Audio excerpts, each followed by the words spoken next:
Welcome to Kenton's videos. Enjoy the video. In this video, I will show you how to use a circle loom.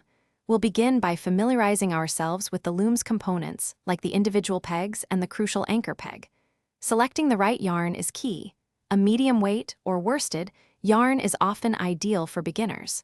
Then, I'll guide you through the essential first step, casting on your yarn to prepare for your weaving project. This foundational knowledge will set you up for success.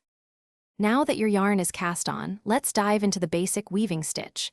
You'll wrap your working yarn around each peg, moving in a consistent direction, usually clockwise. With your loom hook, gently lift the bottom loop up and over the top loop and off the peg. This simple action creates a new stitch. Continue this technique around the entire loom, building up your fabric row by row. It's a rhythmic and satisfying process. As you progress, you might want to shape your project, perhaps for a hat or a tapered item. This involves decreasing stitches. To do this, you'll take a loop from one peg and place it onto an adjacent peg, effectively combining two loops into one.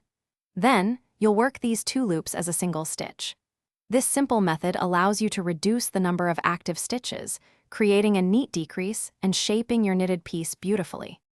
Finally, it's time to finish your beautiful loom knitted creation. The bind-off technique is crucial for securing your stitches so your work doesn't unravel. You'll carefully remove the loops from the pegs, often by transferring them and then passing one loop through another. Once your project is off the loom, use a yarn needle to neatly weave in any remaining loose ends. This final step ensures a professional and durable finish for your handmade item. Thanks for watching. Consider subscribing if we helped you.